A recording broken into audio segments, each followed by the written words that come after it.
الشيطان الرجيم بسم الله الرحمن الرحيم الحمد لله الذي يؤمن الخائفين وينجي الصالحين ويرفع المستضعفين ويزع المستكبرين ويهلك ملوكا ويستخلف آخرين. الحمد لله قاسم الجبارين مبير الظالمين مدرك الحاربين صريخ المستصرخين موضع حاجات الطالبين معتمد المؤمنين. والصلاة والسلام والتحية والإكرام على بشير النذير والسراج المنير حبيب إله العالمين أبي القاسم المصطفى محمد. اللهم صل على محمد وآل محمد وعلى آله الطيبين الطاهرين المعصومين المظلومين الغر الميامين لا سيما الإمام المبين بقية الله في الأرضين الحجة الثاني عشر الإمام المهدي المنتظر صلوات الله وسلامه عليه. أما بعد فقد قال الله تعالى في محكم كتابه المجيد وفرقانه الحميد وقوله الحق بسم الله الرحمن الرحيم فادعوا واستقم كما أمرت ولا تتبع أهواءهم. ایک صلوات پڑھیے.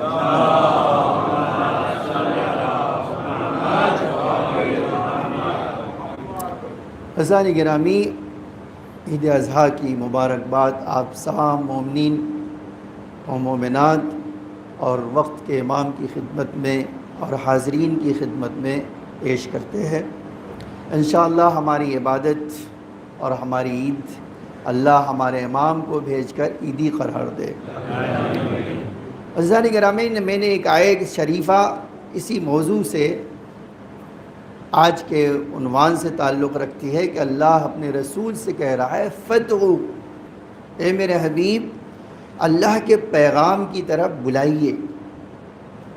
اور جب آپ ان کو اللہ کے پیغام کی طرف دعوت دیجئے تو دوسرا کام یہ ہے وَاسْتَقِمْ كَمَا أُمِرْتَ، آپ مضبوطی سے اس پر کھڑے رہیے جس کا آپ کو اللہ نے حکم دیا ہے.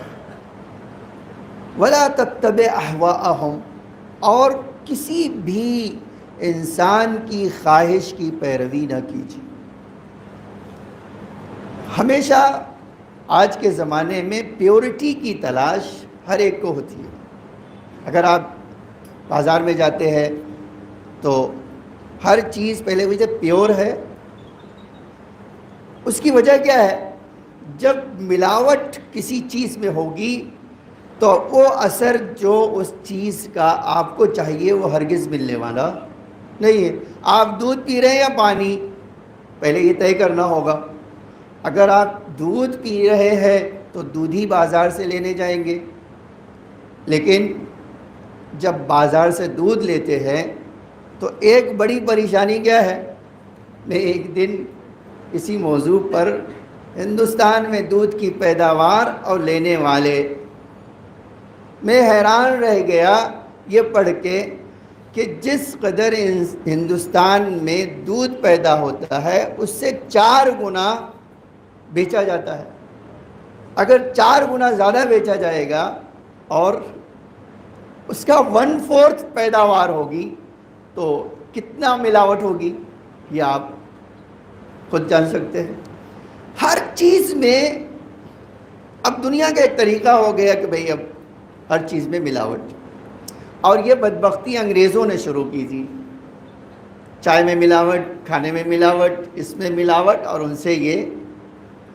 لیکن خداوند عالم آپ دیکھیں اپنے رسول سے کہتا ہے کہ میرا جو پیغام ہے اس میں کسی چیز کی ملاوٹ نہیں ہونے دیں.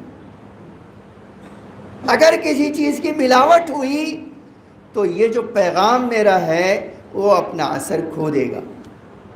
عزیزان گرامی، یہ جو عید اضحیٰ ہم مناتے ہیں اس کے پیچھے ایک بہت بڑی فلسفی ہے. فلسفی کیا ہے؟ اللہ کا رسول کہتا ہے، اللہ کہتا ہے فدعو، اے میرے حبیب میرے پیغام کی طرف ان کو بلائیے. پیغام خدا ہے کیا؟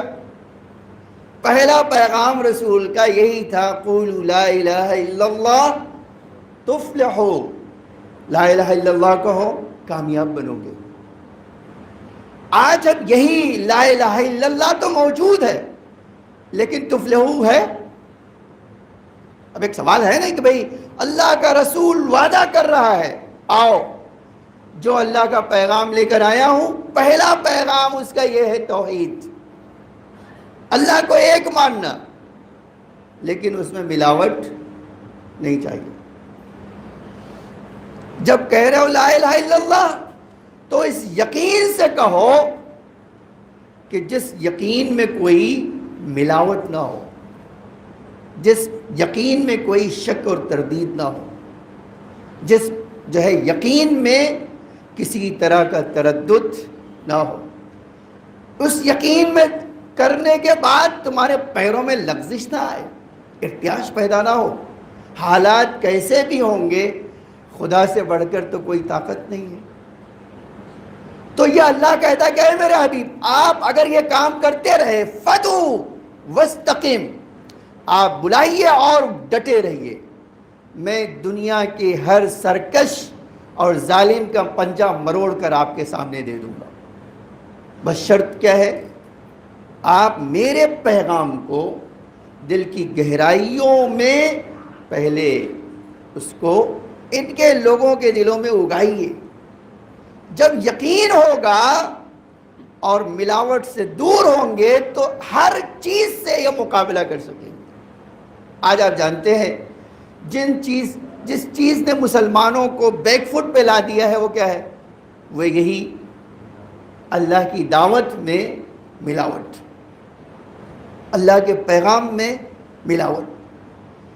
جیسے ہی کہتے ہیں کہ ہم اللہ کو ہی صرف پاور مانتے ہیں، جب ہم کہتے ہیں کہ دنیا میں کوئی پتا بھی نہیں ہلتا اللہ کی مرضی کے بغیر، جب ہم کہتے ہیں ہر قسمت کو بگاڑنا اور بنانا صرف خدا کا کام، جب ہم یہ کہتے ہیں کہ ہماری زندگی سنوارنا اور بگاڑنا سب اللہ کے ہاتھ میں ہے، تو اس کا مطلب کیا ہے کہ اگر ساری دنیا ایک طرف ہو جائے اور خدا میرے ساتھ ہو تو میرا کوئی کچھ بگاڑ نہیں سکتا ہے.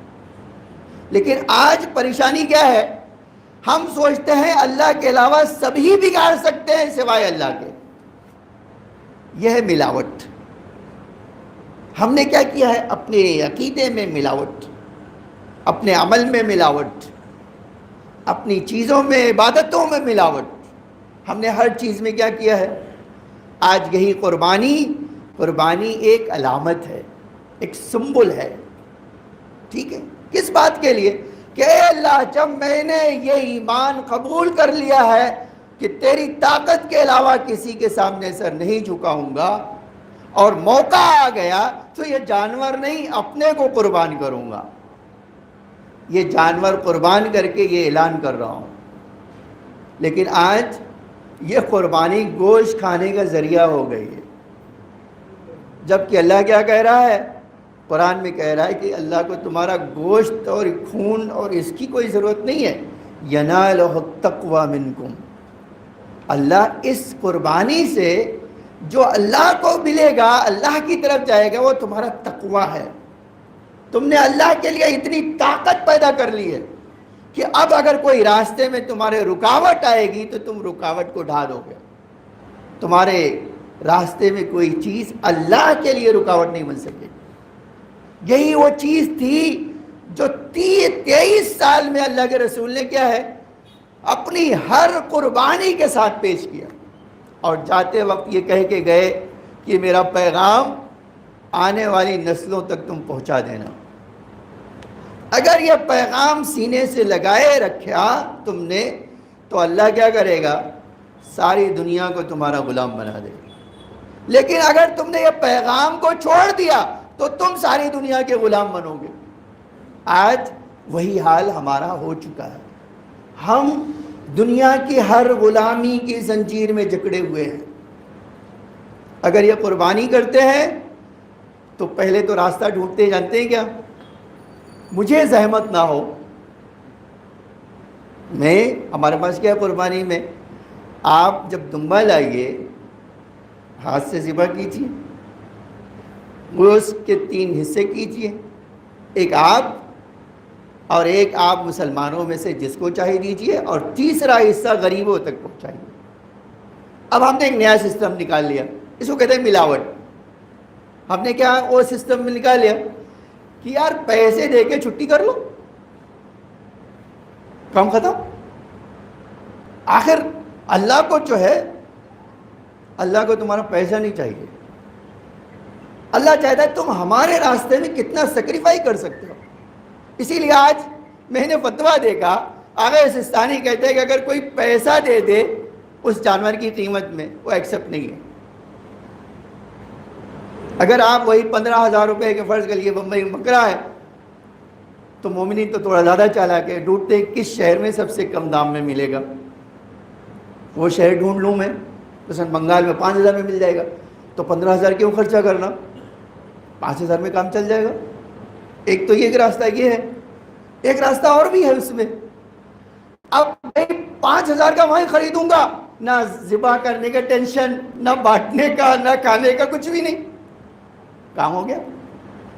لیکن یہ بھول گئے ہیں کہ خدا کو اگر کسی اور سے کروانا ہوتا تو یہ کام نہیں کہتا تھا، کہتے تھے تم خود کرو، آؤ اگر قربانی کرنا ہے تو یہ تو تمہاری خواہشات کی قربانی کا نام ہے، پیسہ بھیج دو گے تھوڑی تمہاری خواہشات کی قربانی ہوں گی، ہرگز۔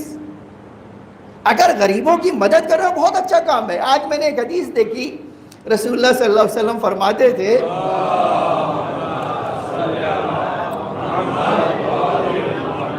ارحموا من فی الارض، زمین میں جو کچھ ہے زندہ اس پر رحم کرو۔ میں حیران رہ گیا، انسان کی بات نہیں ہے اللہ کے رسول کا، کہتے ہیں ہر چیز جو زمین پر ہے اس پر رحم کرو۔ عید کے خطبے میں مولا علی علیہ السلام نے بھی ایک پیغام کہا کہ اے لوگو ایھا الناس، میں تمہیں ایک پیغام عید کا دے رہا ہوں کہ ایک کام اپنی زندگی میں رحم کرنا ضرور سیکھنا۔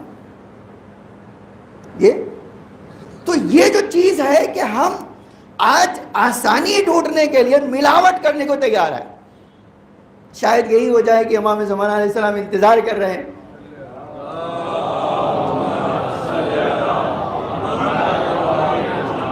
ہم نہیں انتظار کر رہے، مولا انتظار کر رہے ہیں۔ اگرچہ کہا گیا ہے کہ تم انتظار کرو، لیکن ہمارا مولا انتظار کر رہے ہیں۔ کیوں ایسا کہہ رہا ہوں میں؟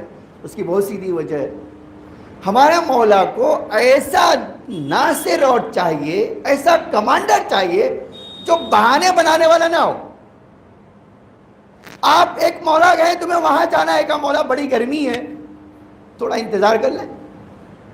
قرآن کہتا ہے اے میرا حبیب، ان سے کہہ دو تمہارے پاس ایمان نہیں ہے جو تم یہ بات کہہ رہے ہو کہ جب گرمی آتی ہے تو کہتے ہو ٹھنڈی میں جائیں گے، جب ٹھنڈی آئے گی تو کہتے ہو گرمی میں جائیں گے۔ تم جہاد سے بھاگ رہے ہو، تم اللہ کے حکم کی اطاعت سے بھاگ رہے ہو، تم یہ بہانے جو تلاش کر رہے ہو یہ تمہارے ایمان میں کمزوری ہے۔ ورنہ جس خدا نے تمہیں حکم دیا ہے اور تم نے کہا ہے کہ اے اللہ تیرے علاوہ کسی کے سامنے سر نہیں جھکاؤں گا، تو پھر کیا ہو رہا ہے؟ آج یہی مسئلہ ہمارے اور ہمارے مولا کا ہے۔ ہمارا مولا کہتا ہے تم ایک ایسے شیعہ بنو جو ہر ویلو میں سب سے بہتر ہو، اخلاق و کردار کا مجسمہ ہو، اس کے دلوں میں اللہ کی اور رسول کی محبت بھی گئی اتنی طاقتور ہو کہ جس طاقت کی بنا پر وہ ہر چیز کو امام اور اللہ کے لیے قربان کر سکے۔ لیکن افسوس یہ ہے اتنا زمانہ ہونے کے باوجود آج بھی ہم خالی پہلو بدلنا جانتے ہیں، اپنے امام کے نقش قدم پر چلنے کو تیار نہیں۔ یہی وجہ ہے کہ ہمارا مولا انتظار کر رہا ہے، ہم کہہ رہے ہیں کہ ہم انتظار کر رہے ہیں، لیکن سچائی یہ ہے کہ ہم انتظار نہیں کر رہے ہیں۔ ہم کیا کر رہے ہیں؟ ہم اپنی دنیا میں مگن ہیں، کھانا پینا، بیوی بچے گھر سب تو چل ہی رہا ہے، اس کے بعد امام کی کیا ضرورت ہے؟ ہمیں امام کی ضرورت کیا ہے؟ یہ تو کبھی سوچا ہی نہیں ہم نے کہ ایک امام کو ضرورت ہمیں جو ہمارے امام کی ضرورت ہے وہ اس لیے نہیں کہ کھانا کھلا دے آ کے، وہ اس لیے کہ ہماری روح کو اللہ کے قریب کر دے، ہمارے وجود کو اللہ کی رضا سے ملا دے۔ عزیزان گرامی، یہ اپنے عقیدے میں ملاوٹ کو ختم کرنا ہوگا۔ جو خدا کا احکام ہے اس کو من و ان، بغیر کسی پہلو تہی کے، بغیر اسی کمی اور کاستی کے، زیادتی کے ایکسیپٹ کرنا ہوگا۔ اور جب ایکسیپٹ کر لیا تو اللہ کہہ رہا ہے فَاسْتَقِمْ كَمَا أُمِرْتَ، آپ کو ڈٹے رہنا ہے۔ آپ یقین جانے میں بس 2 منٹ اور چاہتا ہوں اس سلسلے میں۔ بسر ابن ارطاد ایمان لائے، پیغمبر کے ان صحابیوں کی واقعی زندگی پڑھنے کی جیسی ہے۔ اللہ ہمیں اور آپ کو ان کے جیسا ایمان والا بنائے۔ بسر ابن ارطاد جب ایمان لائے تو وہ غلام تھے، اس کے آقا کو پتہ چلے کہ ایمان لایا، تو ایمان لائے، کہا ہاں اللہ کے اوپر ایمان لیا۔ کہا تمہیں پتہ ہے اس کی سزا کیا ہے؟ جو اللہ پر ایمان لاتا ہے پھر اس کو سزا کا خوف نہیں ہوتا۔ اس کو اچھا تم ایسی بات کر رہے ہو، آؤ، پکڑ کر ان کے ہاتھوں پیر میں زنجیر باندھی۔ عجب ہے تاریخ، کہتے تھے اس کے جو ہے اسکن کو کاٹتا تھا اور اسکن کے نیچے، چمڑی کے نیچے چربی ہے، کہتے ہیں یہ چربی ایسی جگہ تمہیں جو ہے ٹانگوں گا، نیچے آگ لگاؤں گا، تمہاری چربی جب پگھل کے نیچے گرے گی تب تمہیں پتہ چلے گا کہ عہد کہنے کا مطلب کیا ہوتا۔ اب جانتے ہو یہ آدمی کو ایسے ہی زنجیروں سے باندھ کے ٹانگ دیتا تھا اور نیچے آگ لگا، اور زخم جگہ جگہ بدن میں کٹ لگا، پیر میں، ہاتھ میں، اور آگ وہاں روشن۔ چربی پگھل کے گرتی تھی تو آواز دیتا تھا محمد محمد محمد۔ عجب نہیں ہے؟ انسان جب درد سے تڑپتا ہے تو اس کو کوئی یاد نہیں آتا، لیکن آج تاریخ کہتی ہے کہ وہی آدمی جب درد شدت کرتی اختیار کرتی تھی تو بے ساختہ کہتا تھا محمد محمد۔ آج ہم ہیں، میں تو نہیں ہوں، میں اللہ کرے کہ آپ ایسے ہوں کہ جب ہمارے مولا کی محبت کی بات ہو تو ہم ہر دکھ اور درد برداشت کرنے کے لیے تیار ہوں۔ آپ یقین جانیں جس دن ایسا ہمارے اندر حوصلہ پیدا ہو گیا، اس دن جو ہے امام پردہ غیب سے باہر آئیں گے اور ظہور کی بشارت ہمیں ملے گی، دنیا بدل جائے گی۔ آپ یقین کریں کہ آج آپ کو دنیا بدلنا چاہتے ہیں نا، اگر آپ امن و امان چاہتے ہیں نا، اگر پریشانیوں سے نجات چاہتے ہیں، اس کا ذریعہ ایک ہی ہے، ظہور امام۔ ظہور ہوگا کب؟ جب ایسے شیعہ با ایمان پیدا ہوں جن کے لیے ایک جملہ ملتا ہے کہ اگر ان کے دامن میں چھپا ہوں میں اور ٹکڑے ٹکڑے کر دے تو یہ کہیں کہے گا کہ مولا کو میں نے چھپا کر رکھا ہے۔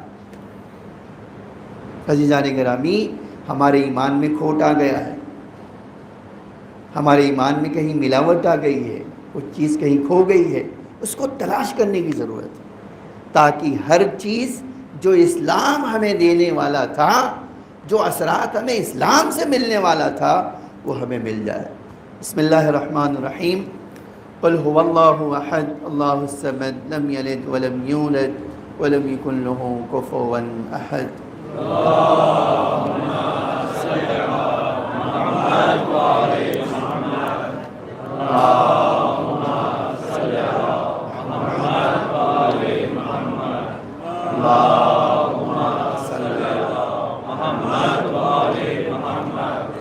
لا حول ولا قوة إلا بالله العلي العظيم۔ أعوذ بالله من الشيطان الرجيم۔ بسم الله الرحمن الرحيم۔ الحمد لله الذي هدانا لهذا وما كنا لنهتدي لولا أن هدانا الله لقد جاءت رسل ربنا بالحق والصلاة والسلام والتحية والإكرام على بشير النذير والسراج المنير حبيب إله العالمين أبي القاسم المصطفى محمد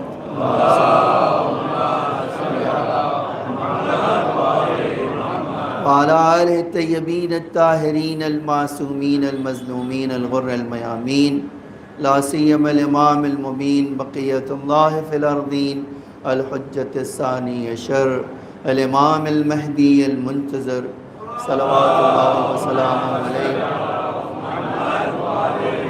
أما بعد يا عباد الله أوصيكم ونفسي بتقوى الله فإن التقوى خير الزاد ليوم لا ينفع فيه مال ولا بنون إلا من أتى الله بقلب سليم.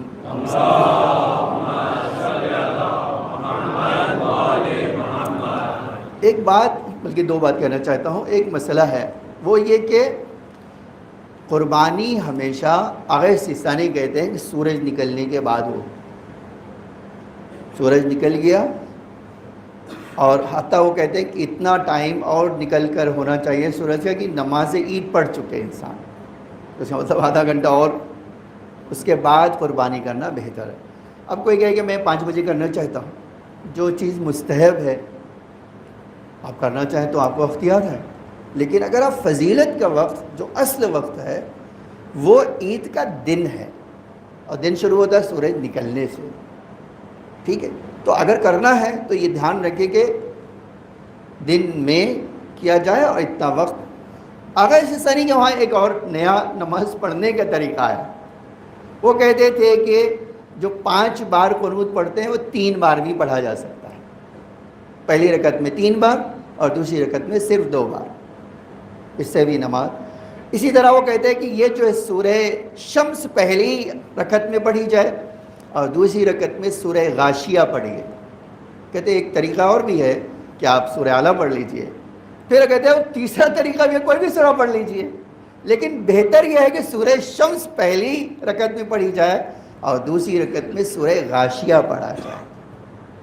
تو ہم لوگ سنت پہ چونکہ عمل کرنے والے ہیں اور یہ سنت ہمیشہ سے چلی آئی ہے، تو میں نے چاہا صرف میں وہ مسئلے کا ذکر کروں، ورنہ میں نے اسی سنت کے مطابق ہی نماز پڑھ لی ہے. انشاءاللہ ہماری نماز کو اللہ قبول فرمائے اور ہماری عبادتوں کو قبول فرمائے.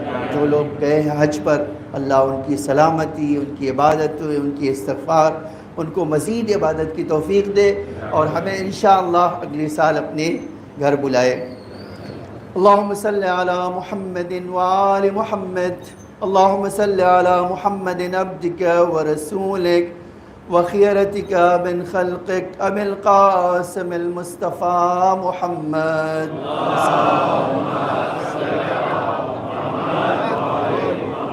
اللهم صل على أمير المؤمنين أسد الله الغالب الغالب كل غالب المطلوب كل طالب أمير المؤمنين علي بن أبي طالب عليه السلام. اللهم صل على فاطمة سيدة نساء العالمين. اللهم صل على الحسن والحسين سيد شباب أهل الجنة إمام المؤمنين. اللهم صل على علي بن الحسين ومحمد بن علي وجعفر بن محمد وموسى بن جعفر وعلي بن موسى ومحمد بن علي وعلي بن محمد والحسن بن علي أئمة المؤمنين. اللهم صل على خلف الهادي المهدي إمام المؤمنين. اللهم صل على فاطمة وأبيها وبعلها وبنيها وسر المستودع فيها بعدد ما حاط به علمك. اللهم ادخل على اهل القبور السرور. اللهم اغن كل فقير. اللهم اشبع كل جائع. اللهم اكسو كل عريان. اللهم اقض دين كل مدين. اللهم فرج عن كل مكروب. اللهم رد كل غريب. اللهم فك كل اسير. اللهم اصلح كل فاسد من امور المسلمين. اللهم اشف كل مريض. اللهم سد فقرنا بغناك. اللهم غير سوء سوء حالنا بحسن حالك اللهم اقض عنا الدين واغننا من الفقر. اللہ ہمارے مولا کے ظہور میں تعجیل فرما، زمین کو آقا کے ظہور کے لیے آمادہ فرما، ہم سب کو آقا کے غلاموں میں شمار فرما. اے اللہ ہم گنہگار ہیں، ہمارے گناہوں کو معاف فرما، ہمارے مختصر سے اعمال کو قبول فرما. اے اللہ مومنین جہاں بھی ان کی جان و مال عزت آبرو کی حفاظت فرما. اے اللہ جو ظالموں کے نرغے میں ہیں انہیں ظالموں سے نجات عطا فرما، جو قید میں ہیں انہیں قید سے رہائی عطا فرما، جو مقروض ہیں ان کے قرضوں کو ادا فرما، جو بے گھر ہیں انہیں گھر عطا فرما، جو بے اولاد ہیں انہیں اولاد نرینہ عطا فرما. اے اللہ ہم سب کے رزق حلال میں برکت عطا فرما. اے اللہ ہمارے مریضوں کو شفاء عاجل و کامل عطا فرما، ہماری اموات پر اپنی رحمت و مغفرت نازل فرما. اے اللہ تجھے محمد اور آل محمد کا واسطہ اسلام کے پرچم کو سر بلند فرما، کفر و نفاق کے پرچم کو سر نگو فرما. میں نور آل محمد و محبت آل محمد اور آخرت میں شفاعت آل محمد نصیب فرما. ان اللہ و ملائکتہ یصلون علی النبی یا ایھا الذین آمنوا صلوا علیہ وسلموا تسلیما.